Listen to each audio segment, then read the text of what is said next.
Bom, meninas, vamos lá, ó. Então, nós vamos, né, dar continuidade ao nosso clube aí do livro, não é? Uma jornada de autoconhecimento.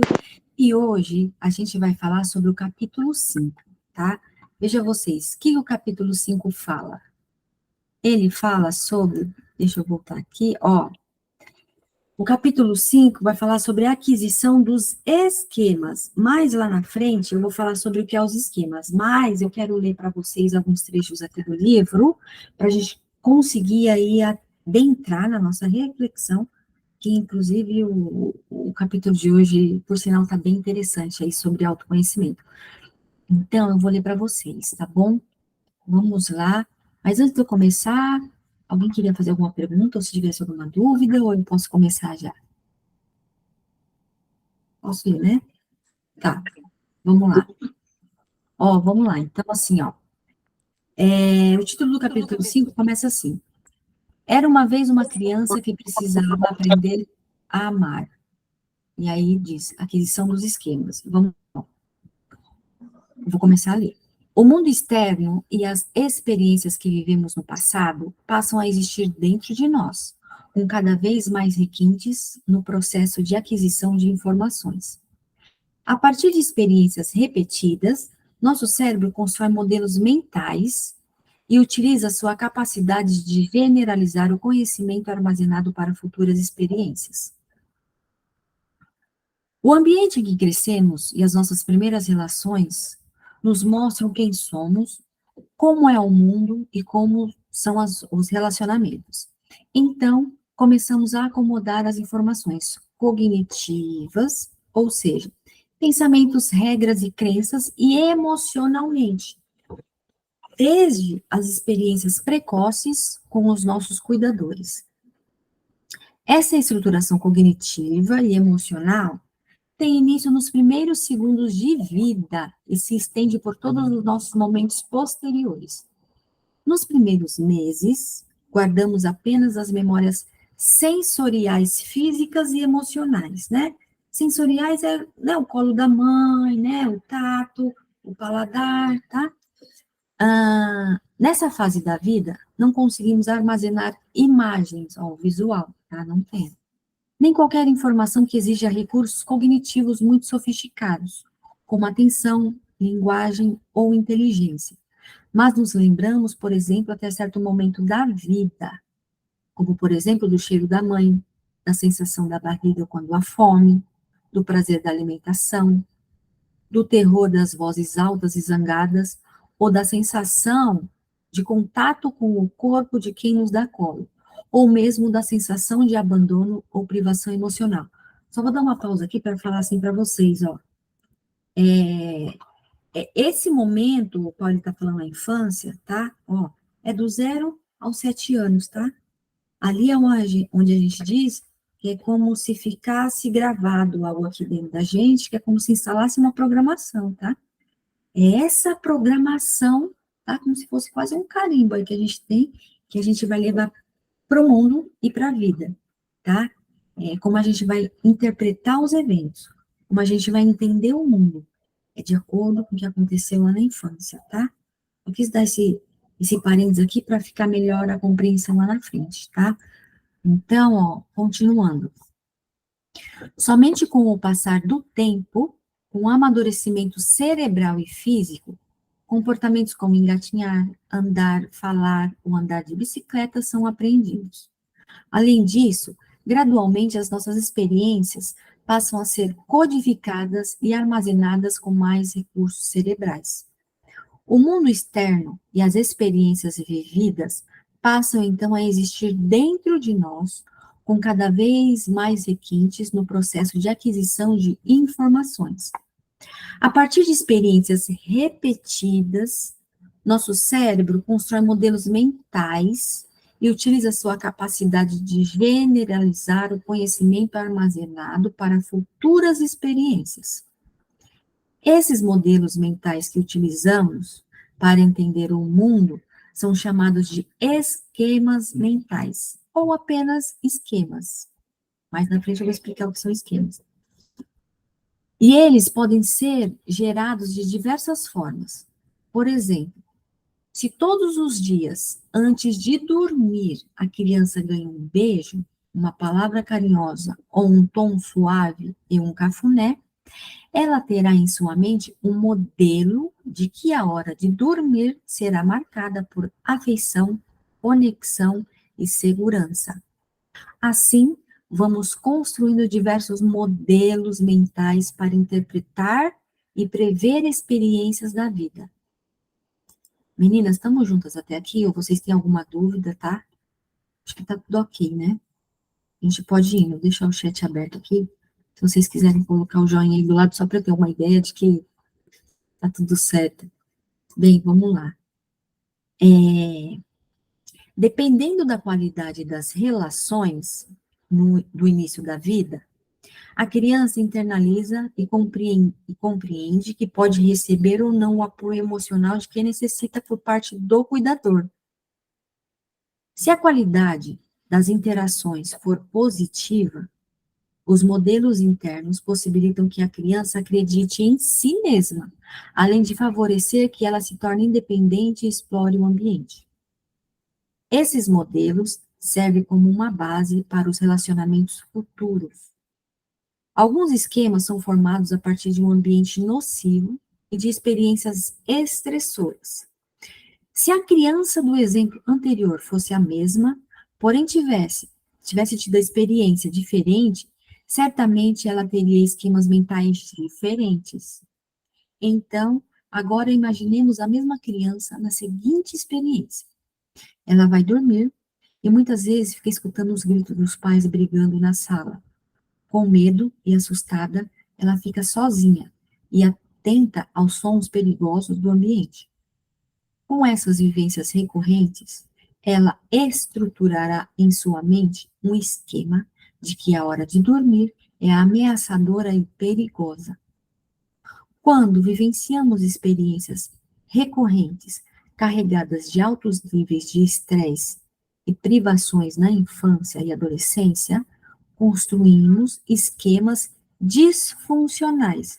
Disfuncionais é como se fossem errados, tá?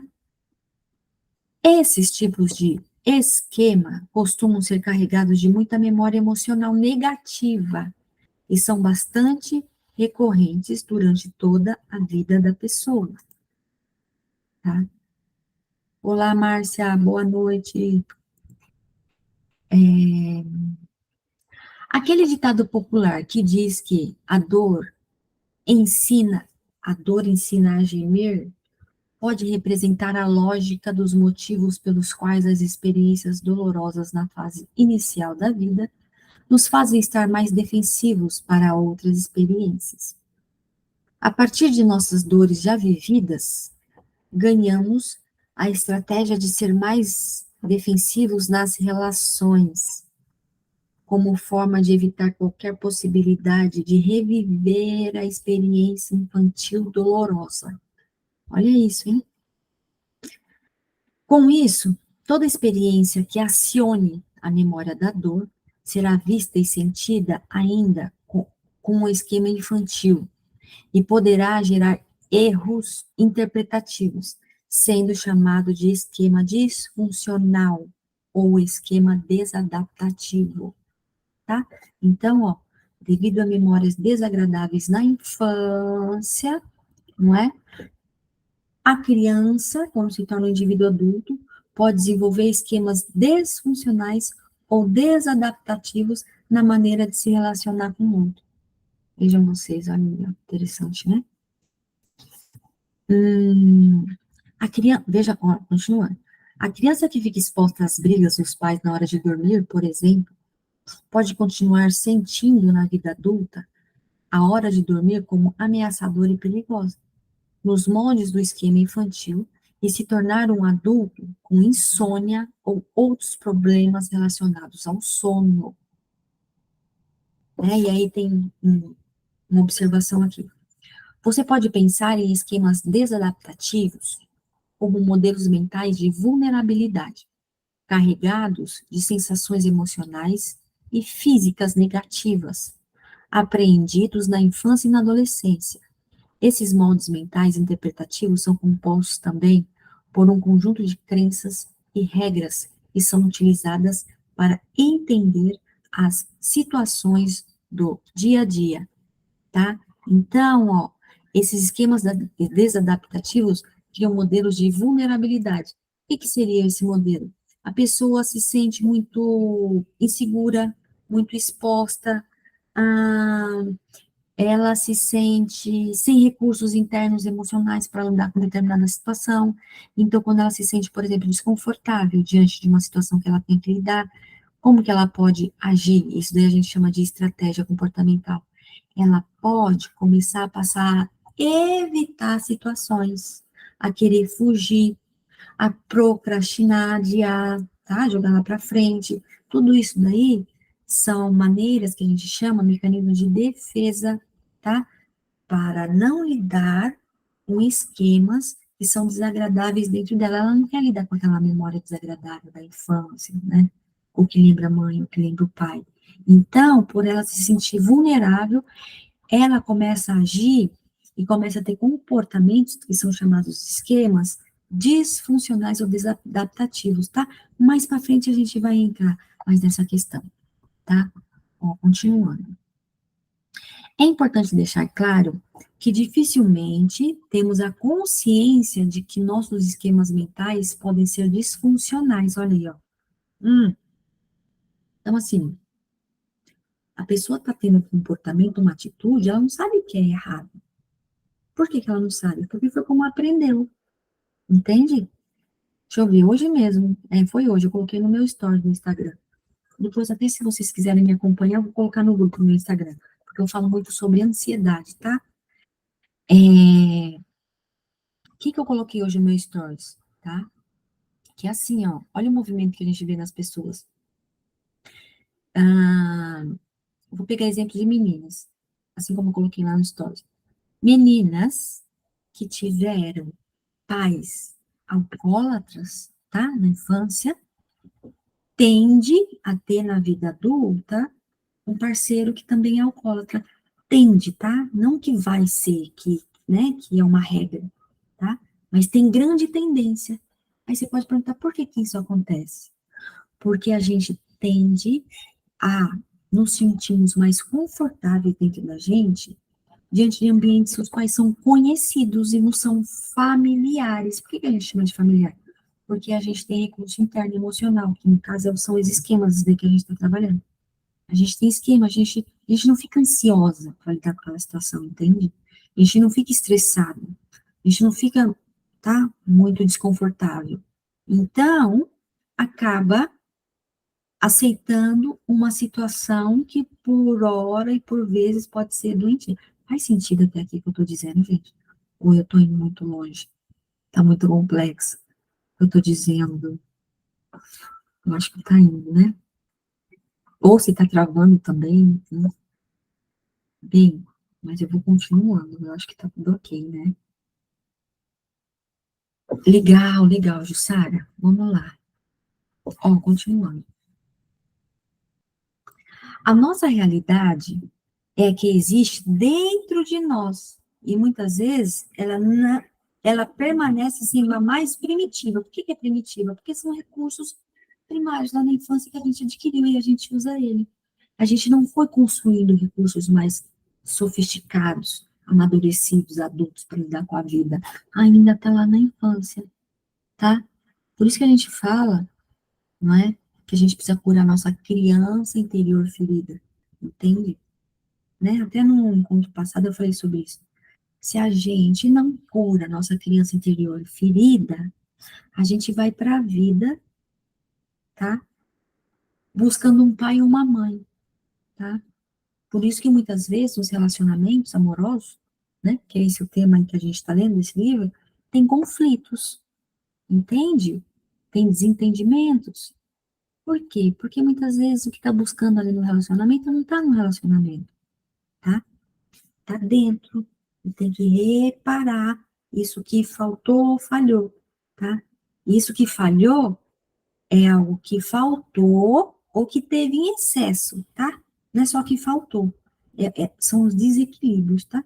Porque ambos os polos aí, quando é demais, vai para os excessos, né? E aí desequilibra e a conta chega na vida adulta, né? Então, por isso que muitas vezes a terapia é chamada de tratamento, entende? Por quê? Porque senão repete padrões. Sabe quais padrões? Da ancestralidade, entende?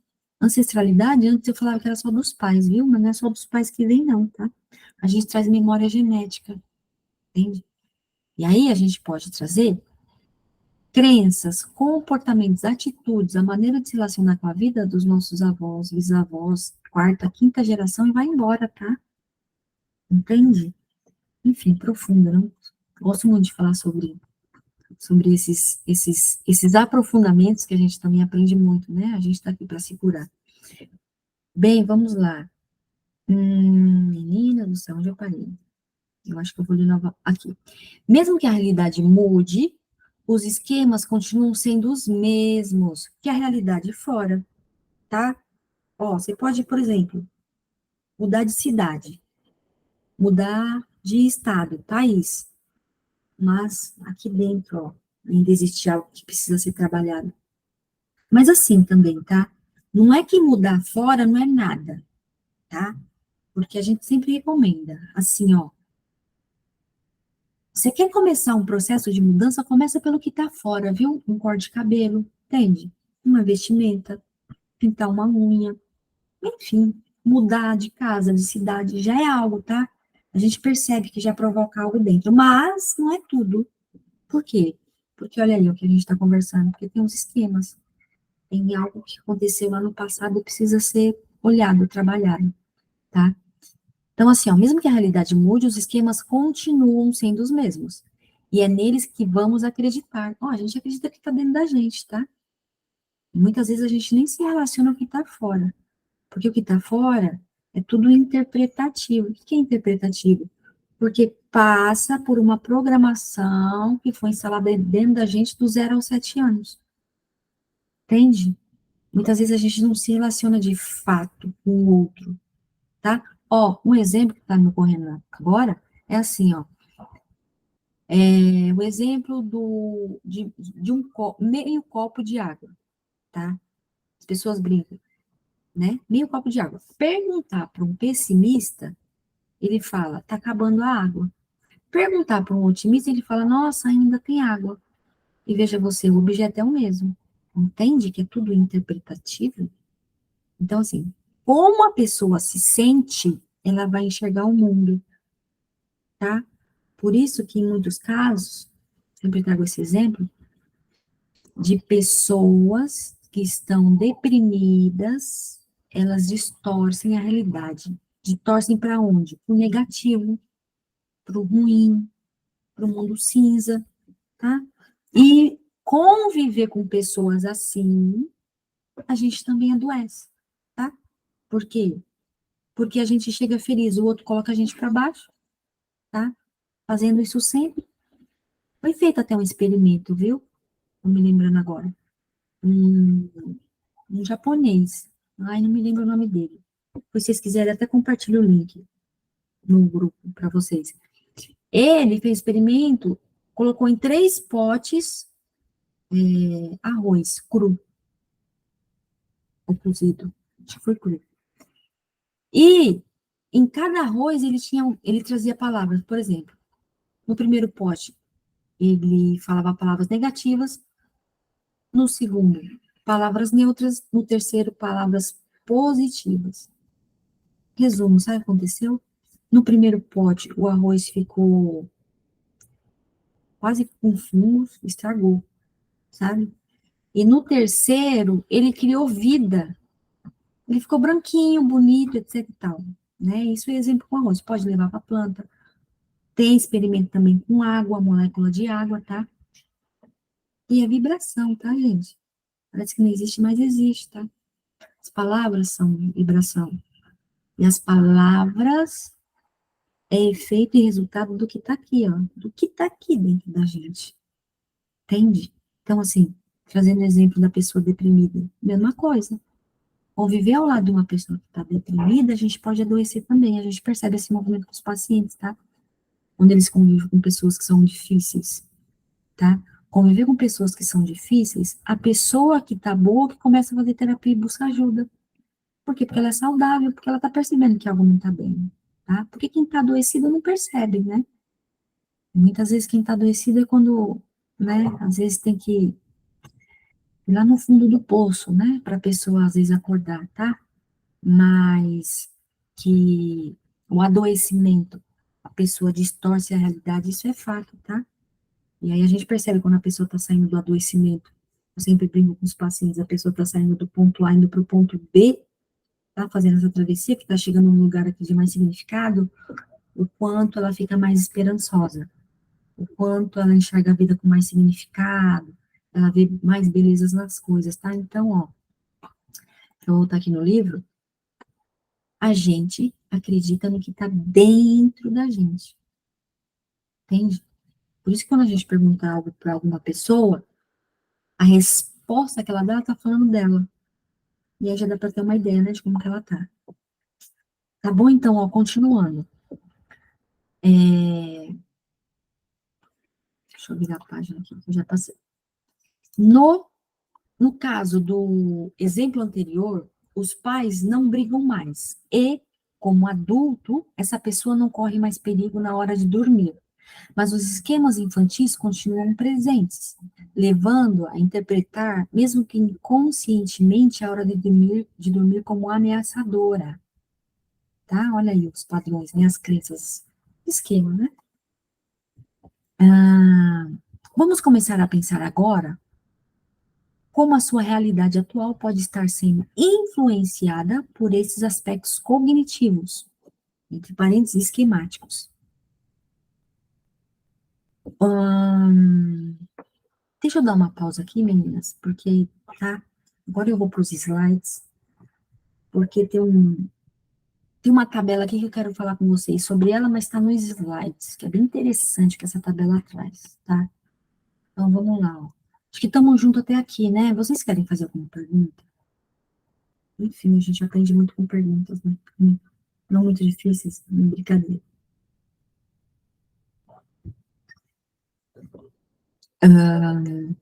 Então, ó, deixa eu puxar para cá a tela, vamos lá.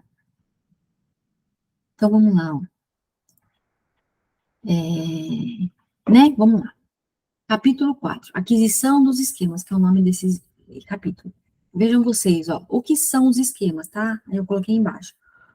Os esquemas são padrões emocionais e cognitivos autoderrotistas iniciados no desenvolvimento desde cedo e repetidos ao longo da vida, tá?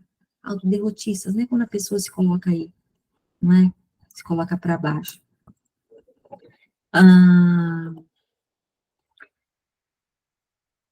vamos lá. A partir de experiências negativas, nosso cérebro constrói modelos mentais e utiliza sua capacidade de generalizar o conhecimento armazenado para futuras experiências, tá? Então, assim, como aprendeu na infância, armazena e leva para futuras experiências, tá? Olha aí. Modelos mentais são chamados de esquemas. Se as interações foram positivas na infância, a criança acredita mais em si, é independente e explora mais o ambiente. Ou seja, olha aí, a criança cresce uma criança segura, tá? Olha aí, quanto ambiente positivo, tá?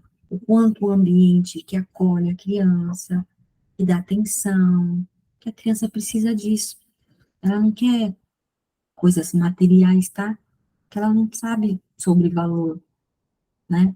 Foi feito até como é que se diz? Um experimento com a criança no sentido de dar um presente para ela que custa R$ 1.000 e um de R$ 10. Sabe qual que ela quis? O de 10. Por quê? Porque era o que ela já queria. Ela já tinha visto aquele presente de R$ 10, entende?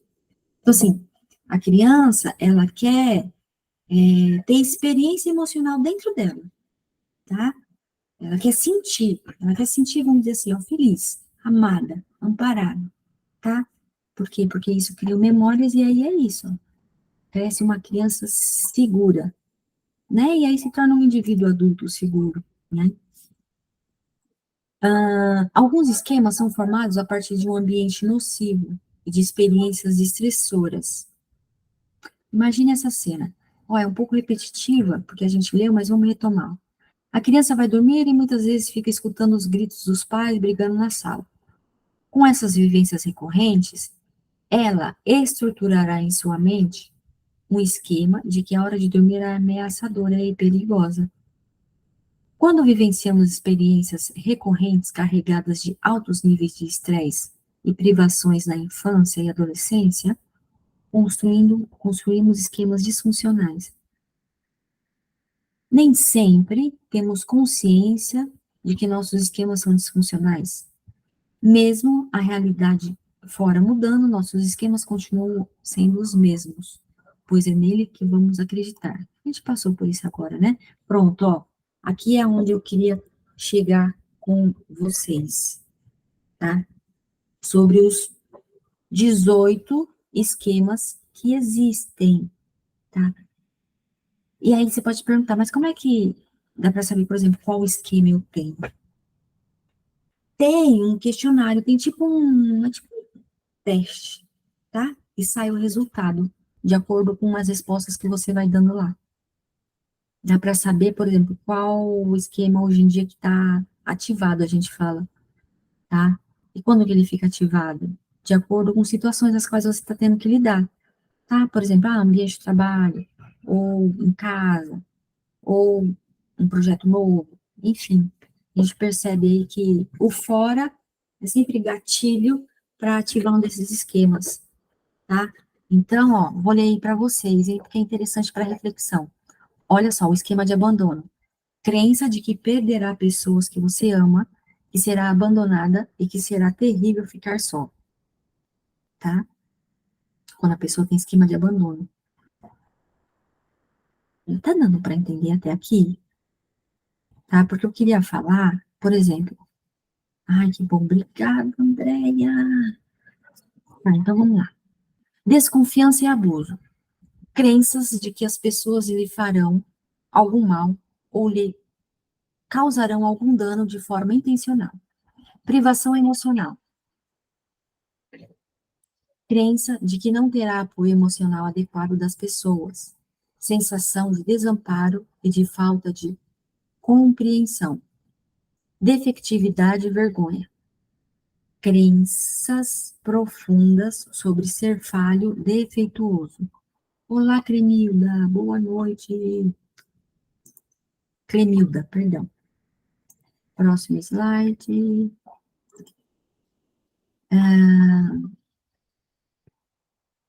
Peraí, gente, que eu vou dar continuidade. Peraí, eu vou ler aqui para vocês que fica mais fácil. Ó, o esquema que eu estava lendo é defectividade e vergonha.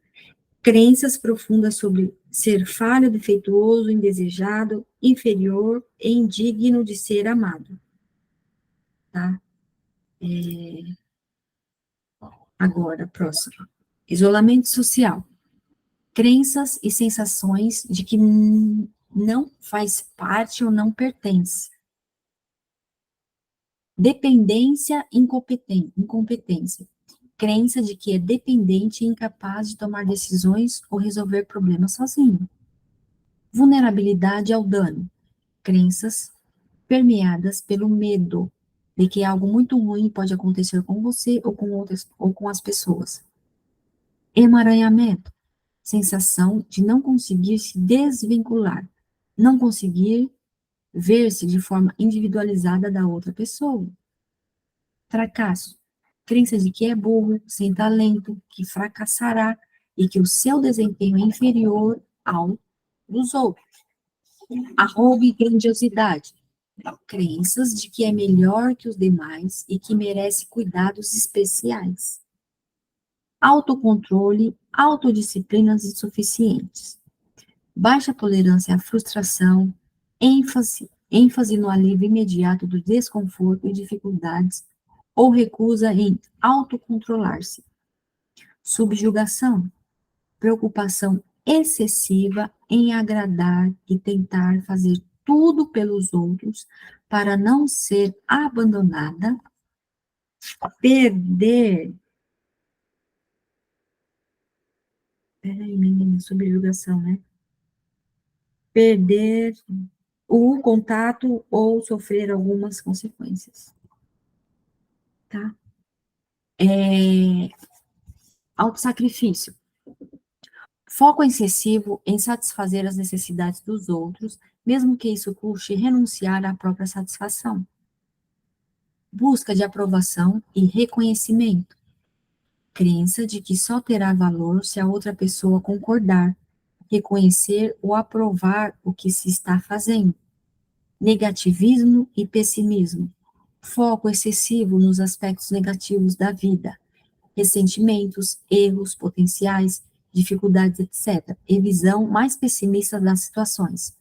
Inibição emocional. Bloqueio intenso das próprias emoções, comportamentos e comunicação com os demais. Padrões inflexíveis. Crenças em formato de regras de que tudo deve ser feito de forma perfeita, sem quaisquer erros ou falhas. Expectativas profundas sobre ser a melhor no que faz, tá? Postura punitiva. Crenças de que as pessoas devem ser punidas severamente pelos erros que cometem, tá? Então, meninas, ó, deixa eu parar aqui um pouco. Esses são os 18 esquemas que a teoria traz aí pra gente, que o indivíduo, que a pessoa, o ser humano, pode desenvolver na sua infância, devido a como foi a criação, como foram os pais, como foram os cuidadores, tá? Então, assim, ó, como que percebe quando que aparece um esquema? Quando a pessoa vai para a vida, quando ela vai se relacionar, um relacionamento com pessoas que isso aí aparece, viu? Tá? Porque eu brinco com os pacientes, eu falo para eles assim, ó, que a pessoa, se ela morasse numa ilha, sabe assim, se ela vivesse isolada, não ia aparecer nada disso, entende? Por quê? Porque tá tudo sob controle, né? Ela não, não iria lidar com não, com imprevistos, né? Com desmarcar um encontro, enfim, né, com aquilo que é imprevisível, imprevisto. Então, quando a gente lida com pessoas e algo sai de repente do nosso controle, eu percebo isso muito no movimento espacial também, tá? Ó, quando sai do controle, quando sai de um padrão, uma rotina, e quando a pessoa tem que lidar com algo novo aí, mudanças, viu? Mudanças. Eu costumo dizer que quando a pessoa lida com tudo isso que eu falei agora, ativa todas as feridas emocionais delas. O que são as feridas emocionais? Esses esquemas aí. Algo que deu ruim no passado. E, ó, em alguma medida, todo mundo tem algum esquema, sabe por quê? Porque nossos pais ou cuidadores são seres humanos, que estão aqui também aprendendo, não é? Eu tenho o costume também de dizer que quando um filho nasce pela primeira vez, nasce uma mãe, não é mesmo? Nasce um pai, não é? Ninguém nasce mãe ou pai. E aí, aprende na situação. E tem que ser assim mesmo, né? Eu não sei se vocês são mães, eu não sou ainda, não é verdade? Andréia, pois é, Andréia, você vê, tá? O que eu quero dizer? Para se jogar na vida, não tem regra. Ai, meu Deus, ai, se eu fazer isso meu filho, ai, misericórdia, gente, não é assim, porque senão vira uma neura, entende? E aí pode desenvolver também outro esquema. Tem para onde correr. O que que tem que fazer? Tem que ir para o jogo, para a vida, ver o que aparece lá e vamos olhar para isso. Ver o que a gente faz, dar um lugar para o que aparecer ali. E que bom que apareça, porque é só quando aparece que a gente cresce. Então, a gente quer na infância, entende? O que seria infância? Infância. Infância é quando a pessoa fica presa dentro dela e não vai para a vida, entende? Que isso é triste. A pessoa fica insegura e não vai ao encontro daquilo que ela quer para ela, entende? A gente está aqui para isso, sabe? E cada um que vai saber o que é bom para si, não é o outro. É muito particular essa descoberta. É muito singular. Isso é formação de autonomia, né? Da singularidade, da individualidade, né? E penso que isso é uma descoberta para toda a nossa vida, né? Não é um botão que aperta ou chega num lugar, e descobriu, né? Não é assim, é na caminhada. Não à toa tem a caminhada de Santiago de Compostela, né? Mas a gente não precisa ir até lá para, de repente, descobrir nosso lugar no mundo, né? Aí é onde a gente está, a gente pode descobrir a partir do momento que a gente se permite abrir uma porta para olhar para isso. Não é fácil, não é? Mas assisto aqui com os pacientes, tá? Brinco até com eles, que eu falo que aqui o que eu assisto que a Globo não mostra. Que eu atendo online, né? Só atendo online. Já atendi presencial, mas hoje em dia, depois da pandemia, passei só a atender online. Gente, a transformação que eu vejo na vida dos pacientes, olha, eu falo para eles que tem sessões que eu queria até às vezes gravar o que acontece ali, entende? Você vê uma pessoa saindo de uma paralisação, indo para a vida e realizando, fazendo e acontecendo, e ficando solta, segura, entende? Eu vou assistindo aquilo ali e falo, gente, existe algo maior dentro da gente, tá? Tá dentro, o processo é interno, mas a gente precisa curar nossas feridas, entende? Ó, outra coisa que eu falo para os pacientes também, aprendo também muito, porque cada vida é um universo, cada vida é uma história, não é verdade? Cada vida é uma história. Então, o que que eu falo para eles? Eu vou percebendo, tá? Que a real da vida é que a gente veio aqui para amar e ser amado. Aprender a amar e ser amado. Por que que aprender também a ser amado? Porque muitas vezes a gente não deixa o outro se aproximar, entende? Às vezes a gente foi tão machucado no passado que não confia mais. E aí fica aqui na defensiva. Por quê? Medo de se machucar de novo. Entende? Que é isso que a gente precisa trabalhar dos esquemas. Porque senão a gente não recebe algo que a gente merece, e é maior, e é bom, e é bonito, e transforma. Enfim, meninas, eu gosto muito de falar sobre isso, sabe? Tá fazendo sentido o que eu tô dizendo? Acredito que sim, não? Então, sim, que eu ia dizendo, né? Só para fechar,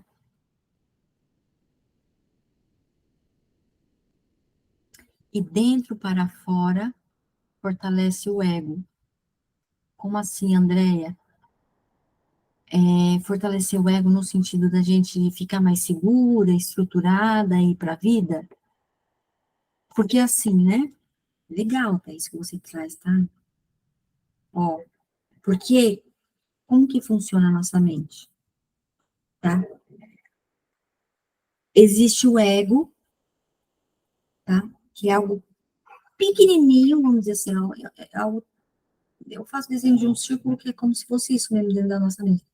Algo pequenininho que está dentro do self, é algo maior, entende? Está dentro da gente isso.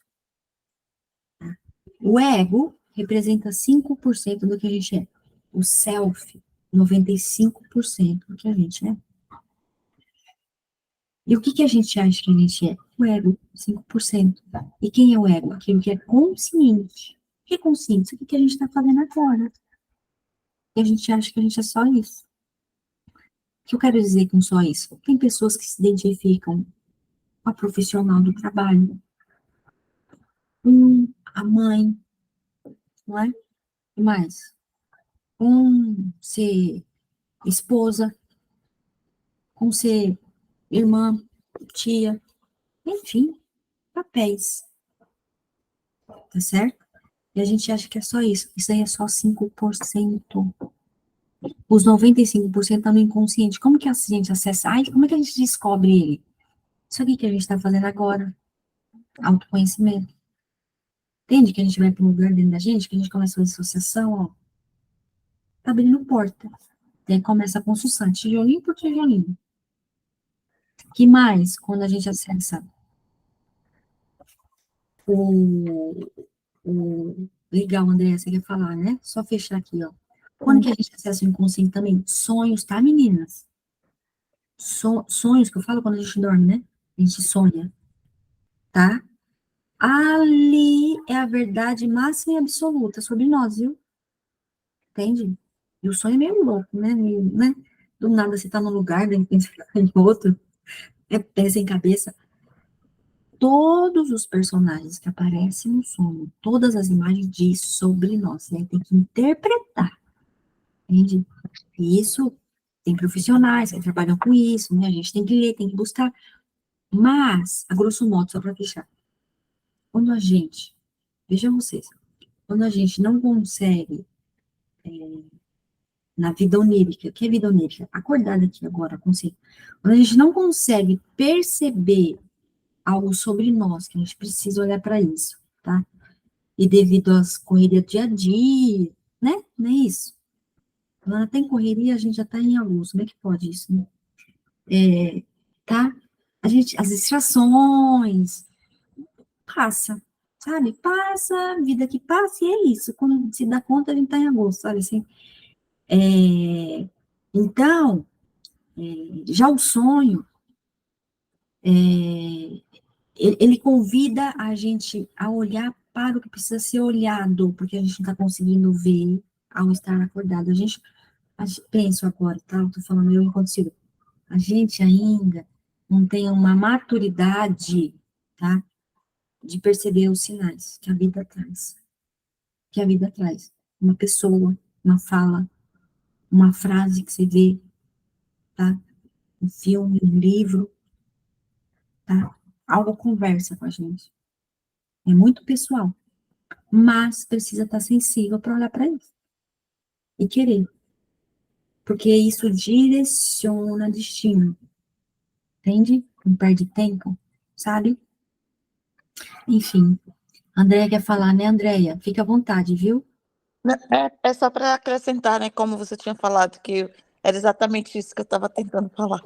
É porque eu não consegui escrever aqui no chat direito, dessa Ah, questão mesmo do ego que você acrescentou, do inconsciente que você falou, que é exatamente isso. Quando a pessoa acessa, né, o que está lá no inconsciente e vem, né, de várias formas, exatamente como você já falou, através dos sonhos, através de uma leitura, através do que você acabou de ler aí, entendeu? Você já trouxe coisas aí que eu tenho certeza que muitos que já ouviu aí já trouxe. É, igual quando você falou aí da questão da família, né? Do comportamento, do seu relacionamento, de como foi criada. Aí, por exemplo, você deu o exemplo lá de uma criança quando é criada com um pai alcoólatra. Meu pai era alcoólatra. Mas, graças a Deus, eu não, não fui para o meu relacionamento, não teve essa questão. Mas já teve outras questões. Eu tenho o meu sistema de alerta sempre à noite. Eu sempre acordo uma vez na noite. Desde pequena, que eu me conheço por pessoa, eu sempre acordei à noite. E aí você pergunta por qual motivo? Não sei, talvez eles brigavam à noite, não lembro, hum, né?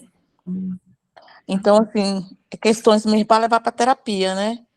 É reflexivo isso. Então, quer dizer, é necessário trazer para o consciente. Sai sim. do inconsciente para vir para o consciente, né? Sai do inconsciente. Então, é Isso, disso que eu estava falando, desse autoconhecimento, né? pronto. Esse autoconhecimento para que a gente venha buscar esse amor próprio, que a gente não está aqui só como mãe, só como, né, como profissional. São várias coisas envolvidas. Isso, tá? Fantástico, né? Sobre isso, total, tá? E esse mundo interno, né, nosso, inconsciente, é muito sutil e genuíno. O que eu quero dizer com isso? Que tem que ter momentos de parada para olhar para isso, não é? Através de uma leitura que se faça, através de uma terapia, não é verdade? Através da conversa com alguém, se abrir para olhar para isso, porque vai aparecendo isso que você falou agora, André, me veio também um algo interessante para falar, que é assim, ó, veja você, olha que profundo. Quando que aquilo que está no inconsciente vem para o consciente? Quando a gente tem maturidade para ver, tá? Porque muitas vezes quer vir, mas a gente não aguenta. A gente não quer. Às vezes dói muito a ferida. Tá ali ainda. E aí, vai tendo mecanismos muitas vezes de defesa, né? Entende? Umas pessoas podem ir para vícios, né? Ou come de mais e de menos. Enfim, mas percebo que, vamos dizer, aprende muito. A gente está aqui para se descobrir, viu? É uma autodescoberta. E a todo momento, todo dia, na verdade, algo do nosso inconsciente quer vir para ensinar a gente sobre algo. E é muito particular, é muito pessoal. E na medida que a gente vai expandindo a consciência, né? Esse momento, por exemplo, proporciona isso, expansão de consciência é agregar conhecimento. Pronto, você vai tendo estrutura para olhar para alguns conteúdos que estão querendo vir. Faz sentido? Sabe? Enfim. Bem, prossigamos, ó, eu acho que já está finalizando. Só algumas observações que eu queria colocar aqui, ó. Vamos lá, ó. Os esquemas são desenvolvidos quando necessidades emocionais não foram supridas ou foram supridas em excesso durante o desenvolvimento. Ó, sobre isso que eu queria falar também, tá? Bem, acho que eu falei no início, né? Como que eles aparecem, olha aí. Ó. É isso, é a criação, tá? É a criação. As pessoas acreditam nos esquemas por terem sido originados em momentos de elevadas cargas emocionais. Ó, vou colocar um parênteses aí também. Aqui, nós, quando fomos crianças, na verdade, do 0 aos 7 anos, a gente era só emoção. Todinha emoção. Não tinha cognitivo e razão para refletir sobre algo que está certo e errado. A criança é sentimento, ela está assim, ela quer ser feliz. Não é isso? Por isso que fala, né? A criança é ingênua. Ela atende às emoções dela. Ela quer chorar, ela chora, ela quer rir, ela dá risada. E temos essa criança dentro da gente. Não morre. Ela que é a emoção. E ela, olha isso. E ela representa 95. É assim, ó. Quer ver? Vou fazer uma sequência para ficar mais claro, ó. A criança do 0 aos 7 anos é só emoção, representa o nosso inconsciente, que é 95%. Tudo isso somos nós. Tá aí dentro da gente. Quem que dá cor para a nossa vida adulta? Nossa criança. Quando a gente sente as emoções, é a nossa criança. Emoção, que eu falo, tanto do ponto de vista emoções positivas quanto negativas, tá? Vamos dizer assim, é a nossa criança. Por isso, expressar é importante. E, ó, cada um tem uma maneira de expressar as emoções. Como? Tem gente que gosta de escrever, tem gente que gosta de falar. É a maneira de expressar a emoção. Tem gente que gosta do quê? Pintar, dançar, cantar. E isso é autoconhecimento, entende? Dar vazão, a gente precisa dar vazão para a nossa criança. E por que que é interessante olhar para isso? Porque a vida adulta, o sistema, que é o sistema capitalista, faz com que a gente vai ficando um adulto muito sério, muito defensivo, rígido, preso, bloqueado, travado, entende? Por quê? Não deixa a criança aparecer? Porque tem memórias negativas. É só isso que precisa destravar, virar a chave, para ela poder ir para a vida. Nosso maior amigo e inimigo é a nossa mente, não é o outro. E como eu disse, o mundo fora é interpretativo. Olha isso, que profundo. A gente não consegue interpretar a realidade 100% que ela é. Entende? Por exemplo, para descrever alguma pessoa, ou descrever um quadro, pronto. Sempre falo para os pacientes. Descrever, pronto, ó, essa figura que está aí, ó, dessa flor. Se pedir para descrever, e muitas vezes a pessoa vai estar falando dela. Algumas podem falar assim, ela está morrendo. Outras podem falar, não, ela está com vida, ela está vermelha, ela está com cor, etc. Enfim, é interpretativo, de acordo com o que está dentro. Enfim, meninas, faz sentido? Deixa eu ver, acho que já está fechando. Acho que faltam mais uns 3 slides só. Bem, vamos lá, ó. Só para retomar o caso da Júlia, sobre os esquemas dela, tá? Vamos lá. Por que da Júlia? Só dar um parênteses, quem de repente não teve, né, no primeiro encontro. Esse livro trata de 3 histórias de amor. Não à toa o livro se chama, ó, Sua História de Amor. 3 histórias de amor, tá? E cada história fala sobre o esquema que a pessoa desenvolve. O que aconteceu na vida, na infância dela e como ela se relaciona na vida adulta. Então, ó, vamos pegar o caso da Júlia. Conheceu o Bernardo no aplicativo de internet. Ela tem esquema de abandono. O evento que ativou o esquema de Júlia foi quando o Bernardo visualizou sua mensagem e não respondeu. Eu escrevi errado, né? Surgem pensamentos do tipo: olha o que vai passando na cabeça da Júlia. Ele não gosta mais de mim. Eu vou ser abandonada. Não sou suficiente para manter alguém comigo. Por que vem esse tipo de pensamento? Porque ela tem lá o esquema de abandono. Por que ela tem o esquema de abandono? Porque, ai, peraí, deixa eu ver se eu consigo ler aqui para vocês. Porque, por causa da infância da Júlia. Aqui, ó, vou ler pronto para vocês, quer ver, ó?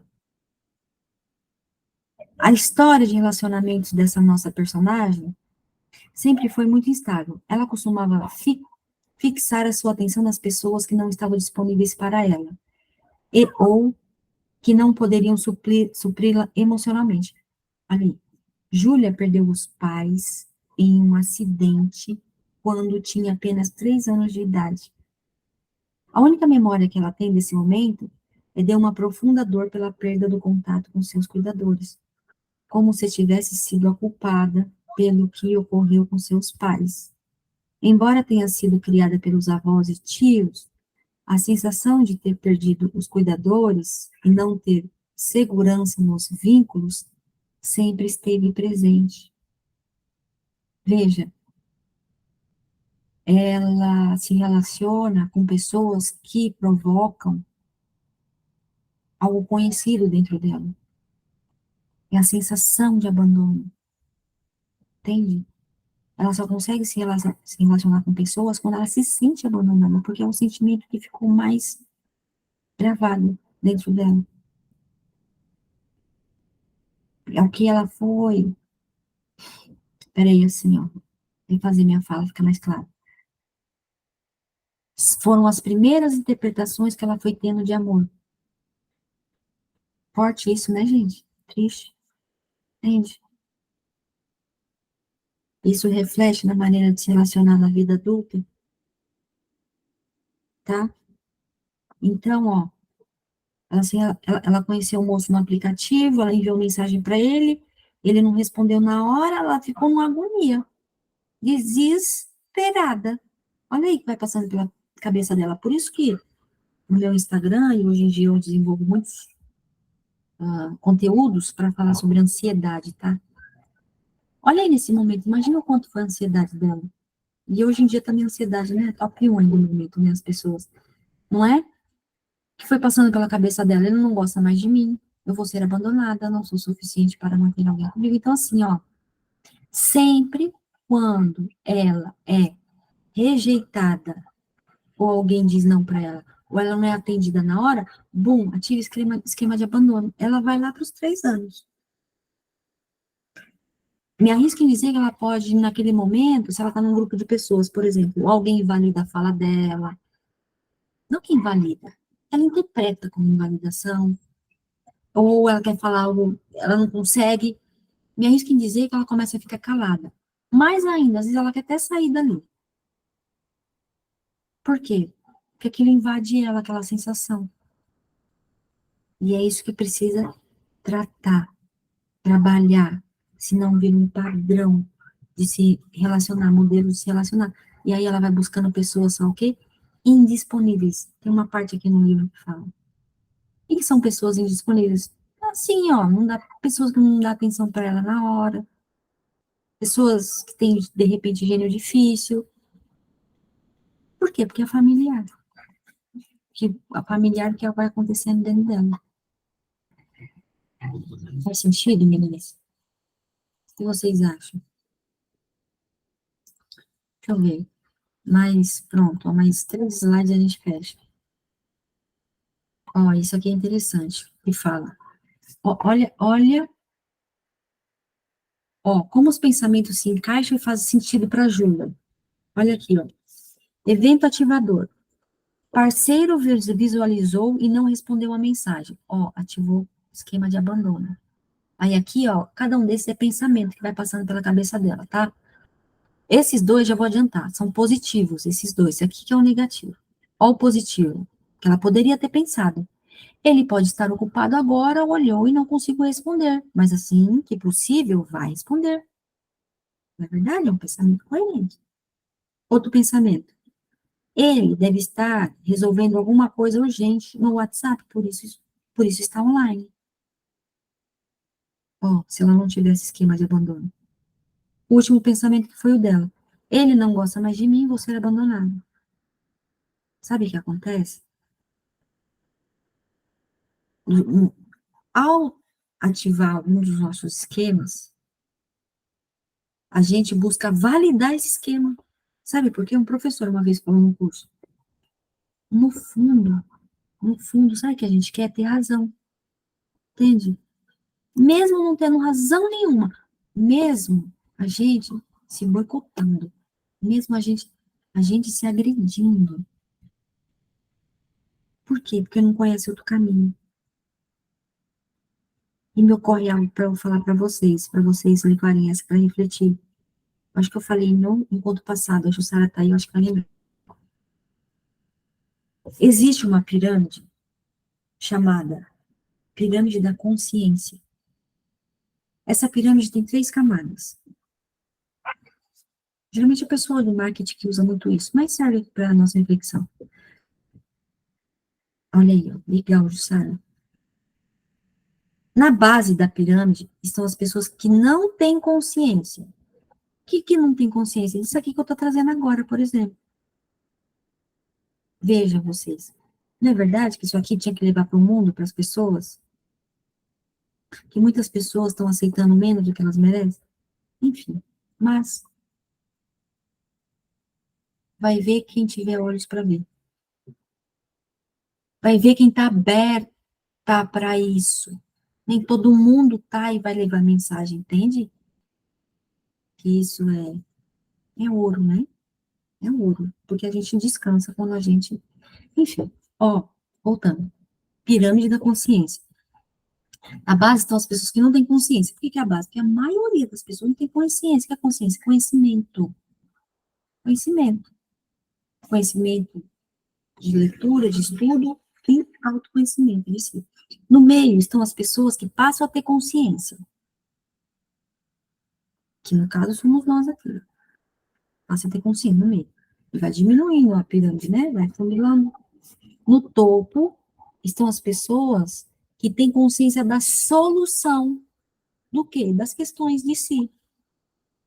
Do outro também, né? Porque quando a gente toma consciência das nossas questões, a gente passa a ser sensível para perceber as questões do outro. Então, o que eu quero dizer com isso?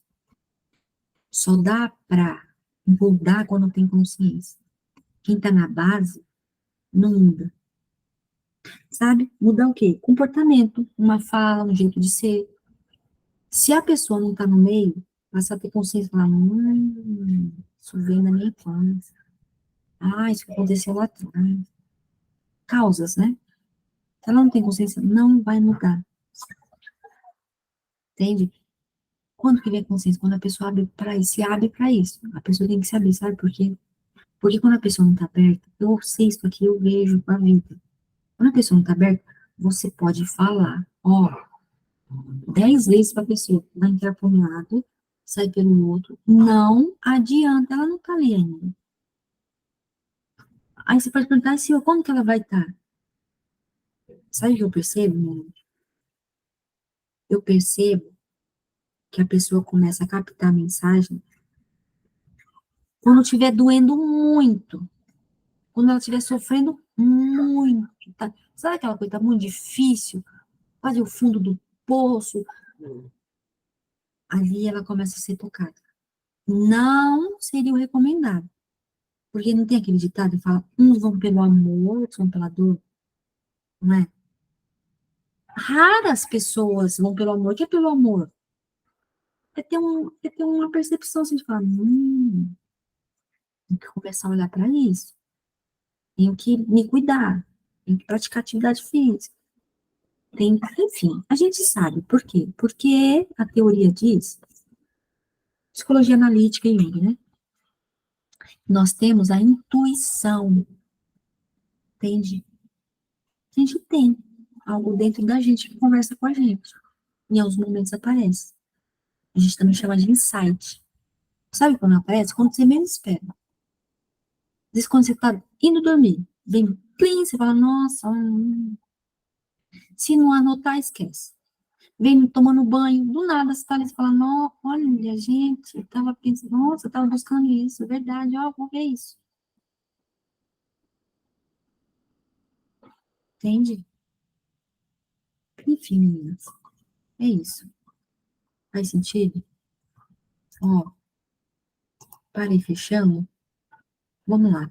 Só mais esse e o outro já fecha. Alguns estilos de comportamento são mais comuns diante de cada um desses esquemas. Então, assim, ó, o que é comportamento? Ó, é assim, se a pessoa tem um esquema, o comportamento é a ação, como ela vai agir, tá? É uma mecânica, tá? Um diz sobre o outro. Então, assim, né? Os estilos de comportamentos mais comuns diante de cada esquema. A pessoa desenvolve comportamento para lidar com o esquema, porque o comportamento é a resposta do esquema, entende? Por exemplo, o que é o comportamento? Existem três tipos de comportamento. Ou a pessoa evita, que é a fuga, ou ela hipercompensa, que é a luta, é o enfrentamento, ou ela paralisa. Diante de determinada situação, cada um adota um comportamento. Entende? E esse comportamento que a pessoa tem, geralmente é quando ativa algum esquema. Principalmente se é o comportamento repetitivo. Por exemplo, comportamento repetitivo. Vou pegar uma pessoa aí que geralmente tem costume de fugir, evitar situações. Percebo isso, tá? Geralmente as pessoas evitam situações desafiadoras aí para ela, porque, né, choca aí com esquemas. Se ela sempre evitar, tem forte tendência de ter um esquema ali, não só um, tá? Tá? Esse é o ponto também, não falei. Não à toa tem 18 esquemas, tá? Tem pessoas que ativam 6, 7 esquemas, quando a pessoa tá muito sofrimento, viu? Eu percebo isso. Quando a pessoa tá muito mal, com depressão, tá? Depressão tem 4 níveis. Quando ela tá no quarto, a gente pede para ela responder o questionário. Olha, parece quase 10 esquemas, viu? Eu tenho paciente que apareceu isso aí. Quando a gente vê o resultado, a gente fala, nossa, tá com muito sofrimento. Bem, e aí tem que, né, trabalhar a infância, enfim. Continuando. Em Júlia, ela adotou uma postura de luta contra a sensação do esquema. Olha aí, ó. Eu falei, tá entendendo? Do comportamento. A luta ou a fuga, ó. Ela adotou a luta. Chamada de estratégia de hipercompensação, que a longo prazo tende a gerar mais desconforto na relação dela com o Bernardo. Vou explicar para vocês. Como que apareceu a hipercompensação na Júlia? É que eu não coloquei aí, mas está no livro. Quando, lá naquele episódio, ela enviou a mensagem para o Bernardo, ele visualizou, não respondeu, sabe o que ela fez? Ela começou a enviar mais mensagem. Ela fica na luta, buscando o que aconteceu, e aí, você não quer falar comigo? Você não quer me dar atenção? Fiz alguma coisa, ó, ela fica, ela entende? Ativou o esquema, tá? Ah, bem, é isso, ó. No próximo capítulo a gente vai falar mais sobre os outros comportamentos. Ó, já até adiantei, tá vendo? Sem saber. Tá? Tem os 3 comportamentos. Da Júlia mostrou um aí. E tem os outros, né? 2 quando ativa os esquemas. E aí, ó, deixei só uma reflexão aí para vocês, ó. Pense nas questões, pense nas questões a seguir e em como você é influenciada por aspectos cognitivos e emocionais. Quais os esquemas que você viu neste capítulo lhe influenciam mais hoje em dia? Vou enviar um questionário para vocês responderem, tá? Sobre esses esquemas. Quando este esquema aparece, como você se sente? O que passa pela sua cabeça? O que você costuma fazer quando está pensando de acordo com esses esquemas? Quais as consequências do seu comportamento na sua relação com seu parceiro? Olha aí, tá? Bem, meninas. Ó, tô até passando mais, não tem mais slides. Deixa eu interromper aqui o compartilhamento. Meninas, então é isso, tá? Profundo conteúdo, não é meio denso, sei, imagino. Não é um simples livro, entende? Que nem eu coloquei aí no início, que é um clube do livro, jornada de autoconhecimento, tá? Porque, enfim, é pra gente ser provocada aí de alguma forma para olhar para jogar luz, para de repente onde sempre teve escuro, vamos dizer assim, né? E é só quando a gente joga luz que a gente consegue ver, né, o que que tá ali. Para o quê? Minha proposta, minha proposta. Vou abrir meu coração aqui rapidamente para vocês, meninas, só para ir fechando 6 minutos para fechar, né? Porque o combinado é 1h30 o nosso encontro. A gente, tá? No caso eu, né? A gente sente chamados na vida, sabe? Que a gente tem, entende? E eu percebo que eu tenho um chamado de levar mensagem para as pessoas, sabe? Tá? Por quê? Porque eu passei por processos desafiadores ao longo da minha vida. Não à toa eu sou psicóloga, entende? Eu não falo sobre conhecimento técnico, título, não é isso. É levar o ser humano. Que ser humano? Um ser humano transformado, genuinamente, que está explicitando de transformação, não, porque eu não paro. Mas, essa mudança que a gente vai tendo dentro, ela vai fazendo sentido quando a gente leva isso para o mundo, quando a gente compartilha, entende? Tá? Porque a nossa história, ela é de cura para a gente, mas também é para o outro. Por isso, outro ponto, a gente tem que aceitar a nossa história, porque só muda também quando aceita.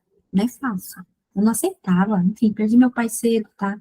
Tinha 8 anos, hoje eu tenho 44, 3, 43. Olha, tô errando a minha idade. E aí eu era uma pessoa muito machucada, sabe, de mal com o mundo, era muito para dentro, não acreditava nas minhas capacidades, não acreditava. Isso aqui que eu estou fazendo com vocês é algo novo, tá? Confesso para vocês, entende? De compartilhar conhecimento com mais pessoas, não acreditava no potencial. Ai, gente, que eu vou falar ali besteira, ali as pessoas nem vão me dar ouvido para quê? Gente, a gente é instrumento. Só que quando e como a gente consegue chegar nesse lugar? Quando a gente vai curando nossas feridas. Por quê? Porque quando a gente está com as nossas feridas, que é os esquemas, a gente distorce a realidade. Quer distorcer a realidade? A gente não enxerga de fato o ser que cada um é inteiro. Entende? Que a gente está pronto como está. Não é chegar num lugar para ficar pronto. Quando. É agora. Entende? Essa virada de chave é onde está, aqui e agora. Mas depende da gente, tá? E aí, quando a gente, né, se abre para olhar para esse lugar, é, a gente começa a levar a transformação, né, para as outras pessoas, sabe? Então, é isso, esse chamado, entende? De levar essa mensagem. Levar essa mensagem, porque em algum momento lá atrás eu fui tocada, entende? houve uma virada de chave. E não é algo, algo desconsiderável, é algo que a gente acorda, sabe? É algo que começa a fazer mais sentido. E não é sobre ter dinheiro na conta ou não, onde você mora, seu cabelo, seu gênero, não é sobre isso. Não, entende? É profundo o processo, mas é muito bonito. Mas a gente precisa ir sendo conduzida para chegar aí, porque não é um botão que aperta. Tem paciente que fala, ai, tem um botão que aperta, não? As pessoas estão acostumadas em resultados rápidos, sabe? Esse resultado rápido, as pessoas não querem sentir, quer sentir dor, sofrimento, angústia, mas o viver é sentir, entende? Que é enfrentar a cara, quer enfrentar a vida, careta, sabe? Por quê? Porque a montanha-russa, a hora vai estar bom, vai, mas vai ter um momento que vai descer, mas vai subir também. Mas também quando sobe, é uma felicidade que te invade, que você fala, você conversa com algo profundo, você fala, gente, tem colegas, amigos que eu brinco, sabe? Que às vezes eu tô como eu tô agora aqui. A gente vai numa reflexão, que eu brinco com eles, sem usar nada. Eu não uso nada mesmo, nem fumar, nem beber, e não que eu acho que isso é errado. Cada um. Não, pra mim, entende? Então, assim, a gente chega nesse lugar porque a gente quer falar, a gente quer levar isso pro mundo, a gente quer compartilhar, porque é de verdade, entende? Eu brinco com os pacientes que é o que a Globo me mostra, de verdade. Não é história da carochinha para vender, ser um marketing. Você tá entendendo? Para convencer, não tô aqui para convencer, compartilhar. E aí, não é? Leva a mensagem. Quem tá num lugar interessante dentro de si, sabe? Enfim, meninas, é isso que eu queria compartilhar hoje com vocês e fico feliz de vocês estarem aí e compartilhar esse momento aí comigo também, viu? E se alguém quiser falar algo agora, ficou alguma dúvida, enfim, deixo com vocês, tá bom?